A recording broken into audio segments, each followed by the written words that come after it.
Film की शुरुआत होती है एक स्पेसशिप को दिखाने से। स्पेसशिप के अंदर जो पूरी रिसर्च टीम है वो सारे पैसेंजर्स मुसाफिर 90 साल के बाद अपनी नींद से जागेंगे। इस स्पेसशिप का मिशन ये था कि वो इस पूरे टीम को जमीन जैसे दूसरे प्लेनेट पर पहुंचाए, जिसमें उसे अभी भी 90 साल का सफर तय करना है। अब इतने लंबे सफर के दौरान इंसानों की उम्र न बढ़े, इसलिए पूरी टीम को अलग अलग खास किस्म की मशीन्स में रखा गया था, जिन्हें स्लीपिंग चेम्बर्स कहा जाता है, जिनमें सब इंसान लंबी नींद में सोए हुए थे। इन मशीन्स का काम ये था कि वो इंसानों के जिस्म को 90 साल तक महफूज करके रखेंगी। उनकी नींद भी तब ही खुलेगी जब वो दूसरे प्लेनेट पर पहुंच जाएंगी। वो आगे बढ़ ही रही थी कि तभी सामने कई सारे एस्ट्रॉइड्स आ जाते हैं, यानी चट्टानों के टूटे हुए टुकड़े जो अब स्पेसशिप को टकरा जाते हैं। पर ये स्पेसशिप काफी एडवांस्ड मजबूत थी। एस्ट्रॉइड्स के टकराने से इसका रिपेयरिंग सिस्टम एक्टिवेट हो जाता है, जिससे हालांकि स्पेसशिप में कुछ खराबियां तो हुई, लेकिन वो खुद को बिल्कुल ठीक कर देती है। ऐसा होने से शिप बंद हुई और अगले ही पल रिस्टार्ट हो जाती है। पर इस टक्कर की वजह से एक पैसेंजर की स्लीपिंग चेम्बर की लाइट ऑन हो गई। देखते ही देखते उसका चेम्बर खराब हो गया। उसके पूरे जिस्म से मशीन हटने लगी। स्पेसशिप अपना 30 साल का सफर कर चुकी थी और अब वो अपनी 30 साल की गहरी नींद से जाग जाता है। इसका नाम जिम था।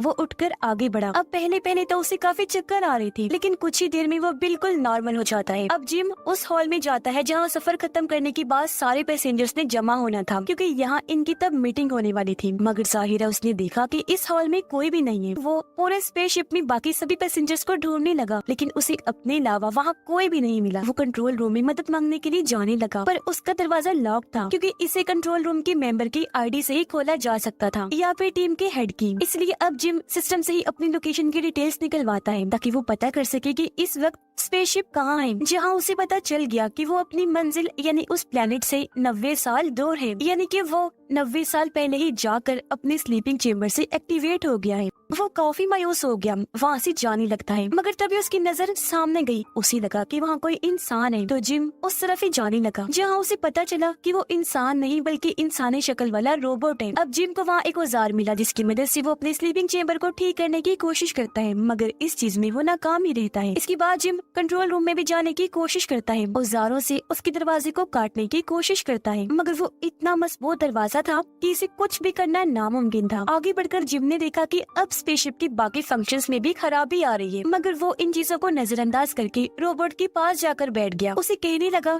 कि मुझे ऐसा लगता है जैसे मैं हमेशा के लिए इस स्पेसशिप में फंस गया हूँ, कोई मेरी मदद को नहीं आएगा, मैं अकेला ही मर जाऊंगा इधर। ये सुनकर रोबोट कहता है कि इंसानों की यही खामियां हैं, उन्हें हमेशा वो चाहिए जो उन्हें पसंद हो और जो उनके पास ना हो, और उस चीज के साथ खुश रहना चाहिए जो आपके पास है। उसकी ये बातें कहीं न कहीं जिम पर असर कर जाती है, इसलिए स्पेसशिप में जो था वो उनसे फायदा उठाने लगा, खुशी खुशी आगे अपनी जिंदगी जीने लगता है। स्पेसशिप में करने को खेलने को बहुत कुछ था, तो वो सब करके ही जिम अपना वक्त गुजारता है। तभी उसका पैर फिसल गया, वो नीचे गिर जाता है। अचानक उसकी नजर एक स्लीपिंग चेम्बर पर गई, जिसके अंदर एक लड़की लेटी हुई थी। इसका नाम अरोरा होता है। अब जब ये लोग जमीन पर थे तो वहाँ जिम अरोरा को पसंद करता था, इसलिए अब वो वीडियो में उसका इंटरव्यू देख कर ही अपना वक्त गुजारा करता था। अब उसके दिमाग में ये आता है कि मैं अरोरा को भी नींद से टाइम से पहले ही जगा देता हूँ। अब वो जानता था कि ये करना गलत है, मगर आखिर में वो इस फैसले पर पहुंचा कि मैं अरोरा को नींद से जगाऊंगा। अब क्योंकि उसके बाल और शेव काफी बढ़ गई थी, तो वो अपने बाल कटिंग करने लगता है, जिसके बाद अपना औजारों वाला बॉक्स लेकर अरोरा के चेम्बर के पास आ जाता है। वो एक औजार से उसके चेम्बर के सिस्टम को करंट दे देता है। ऐसा करने से चेम्बर खराब हुआ,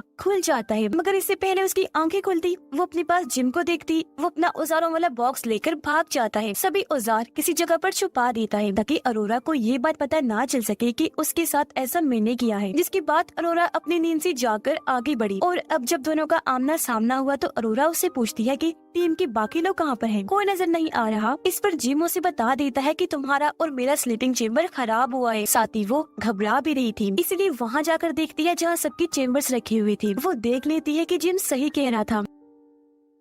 ये देखकर अरोरा कंट्रोल से बाहर हो जाती है। तब जिम उसे संभालता है, कहने लगा कि अभी तुम आराम कर लो, इस बारे में हम कल कुछ कर लेंगे। अगले दिन दिखाया गया कि अरोरा मशीन से अपना खाना लेती है, जहाँ मशीन ने उसे ढेर सारा अलग अलग तरह का खाना दिया था, क्योंकि वो गोल्ड क्लास की पैसेंजर थी, हमेशा अलग अलग चीजें खाया करती थी। अब जब उसे पता चला कि जिम इतने सालों से एक तरह का ही खाना खा रहा है, तो वो अपनी आईडी से जिम को भी गोल्ड क्लास का खाना निकाल कर देती है। अब अरोरा भी कंट्रोल रूम का दरवाजा तोड़ने की कोशिश करती है, मगर वो भी ऐसा नहीं कर पाती, जो देखकर अब अरोरा को भी यही लगने लगता है कि हम यहाँ पर फंस गए हैं। तो अब वो अपनी किताब देखकर उसे पूरा करने का फैसला करती है। जिसके बाद अरोरा उससे पूछती है कि यहाँ पर करने का कुछ है। इस पर जिम कहता है कि हाँ, डांस कर सकते हैं, खेल सकते हैं और भी कई सारी चीजें हैं। ये लोग डांस को चुनते हैं जहाँ AI सिस्टम इन्हें डांस करना सिखाती है, जिससे ये लोग एंजॉय करने लगते हैं। खूब इन्होंने डांस किया, दोनों ही काफी खुश थे। ये लोग स्पेस की सैर भी करते हैं, इन्हें बहुत मजा आया करता था। और अब धीरे धीरे इनकी दोस्ती हो जाती है। दिखाया गया कि स्पेसशिप अब एक काफी बड़े तारे के पास से गुजरती है, जो बहुत चमकदार था, इसलिए काफी खूबसूरत लग रहा था। उसके अंदर से चिंगारियों जैसी आग निकलती है। अब अगले दिन अरोरा, जिम और रोबोट तीनों मिलकर अरोरा की बर्थडे मनाते हैं। यहाँ जिम उसे अंगूठी गिफ्ट करना चाहता था ताकि वो बता सके कि मैं तुम्हें पसंद करता हूँ, मगर बातों ही बातों में रोबोट के मुंह से ये निकल जाता है कि अरोरा, तुम्हें स्लीपिंग चेम्बर से जिम ने निकाला है, ना कि तुम्हारे चेम्बर में खराबी हुई थी। ये जानकर अरोरा काफी दुखी हो गई। वो बहुत ज्यादा रोने लगती है क्योंकि जिस पर उसने सबसे ज्यादा भरोसा किया उसने उसे धोखा दिया था। वो जिम से इतना नाराज हो गई कि बात करना ही छोड़ देती है। उसे इतना गुस्सा आ रहा था कि एक रात जब वो सो रहा था तो अरोरा उसके पास आकर मुक्कों से उसे बहुत मारती है। फिर जान से मारने वाली थी,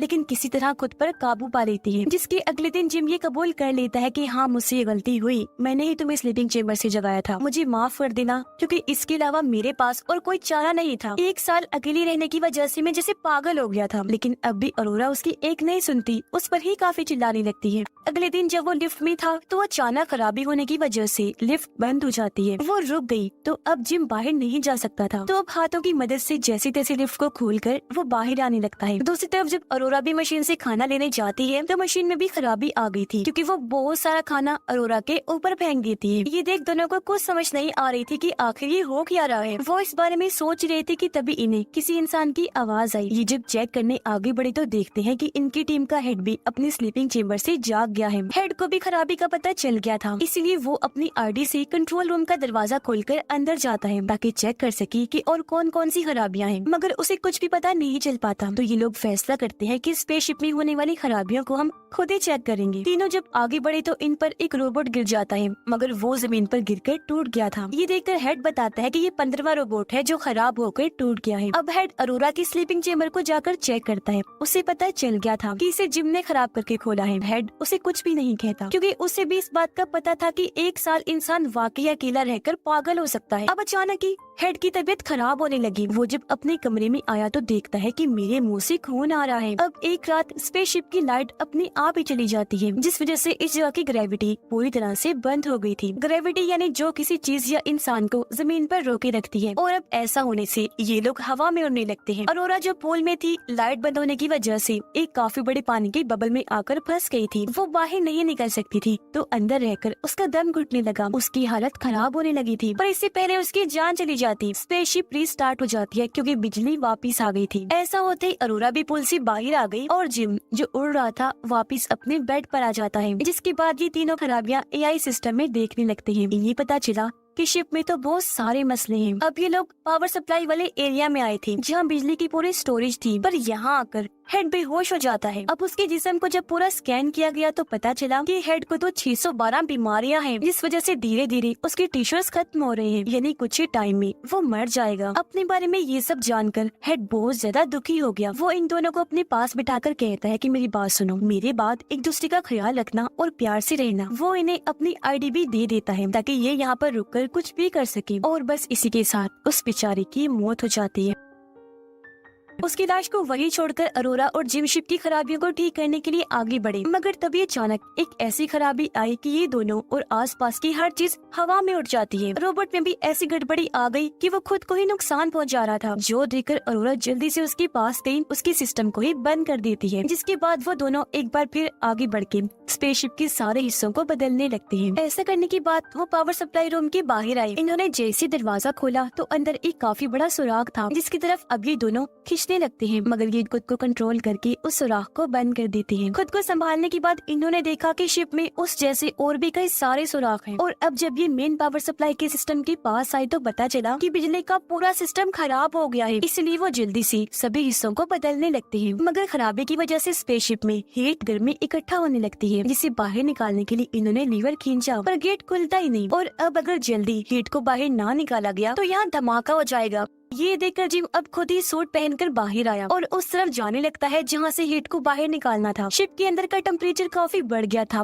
हर चीज तेज गर्म हो जाती है। उस जगह पर आकर जिम बाहर से लीवर खींचता है, जिससे वो दरवाजा खुल गया, मगर जैसे उसने लीवर छोड़ा दरवाजा फिर से बंद हो जाता है। ये देखकर जिम समझ गया कि अगर दरवाजे को खुला रखना है तो लीवर को पकड़े रखना होगा। लेकिन एक मसला था, जब हीट इस रास्ते से निकलेगी तो वो जिम को भी छूकर गुजरेगी, तो इस तरह उसकी जान भी जा सकती थी। लेकिन वो फिर भी रिस्क लेकर लीवर खींचता है, जिससे दरवाजा खुल गया। ऐसा करने के बाद अरोरा को कहता है कि जल्दी से लीवर खींचो ताकि हीट बाहर निकल सके, मगर वो ऐसा करने से मना कर देती है क्योंकि वो नहीं चाहती थी कि जिम को कुछ भी हो। पर क्योंकि स्पेसशिप का टेम्परेचर धीरे धीरे बढ़ता जा रहा था, इसलिए ना चाहते हुए भी अरोरा को लीवर खींचना ही पड़ता है। ऐसा होने से सारी हीट जिम को छूते हुए बाहर निकलने लगती है। पर तभी जिम का पैर फिसल गया। वो नीचे की तरफ इतनी जोर से जाने लगा कि उसके जिस्म से जो सेफ्टी तार लगी थी वो टूट जाती है। अब शिप तो ठीक हो गई थी, लेकिन जिम अभी भी स्पेस में ही था। उसके सूट में छेद हो गया था और अब वो स्पेसशिप से दूर हो रहा था। अब उसे बचाने के लिए अरोरा भी सूट पहनकर बाहर आती है। हालांकि जिम उसे दिख तो गया, लेकिन वो इससे काफी दूर था, मगर फिर भी अरोरा उस तक पहुंचने की कोशिश करती है। दोनों ने एक दूसरे का हाथ भी पकड़ लिया था, लेकिन हाथ फिसलने की वजह से एक बार फिर अलग अलग हो गई। ये देखकर अरोरा रोने लगी क्योंकि उसे लग रहा था जैसे जिम जा चुका है। लेकिन तभी वो उस तार को देख लेती है जो जिम के साथ जुड़ी हुई थी। वो जल्दी से इस तार को पकड़ के उसे अपनी तरफ कर लेती है, जिसके बाद उसे स्पेसशिप में ले आई। अब जिम का सूट जल गया था। काफी देर तक स्पेस में रहने की वजह से उसकी हालत भी काफी खराब हो जाती है, जो देखकर अरोरा काफी डर गई। वो उसका सूट उतार कर उसे मेडिकल मशीन में डाल देती है। वो मशीन को हुक्म देती है कि अपने सारे फंक्शंस एक साथ ही जिम पर कर डालो। ऐसा होते ही मशीन एक साथ जिम का इलाज करने लगती है,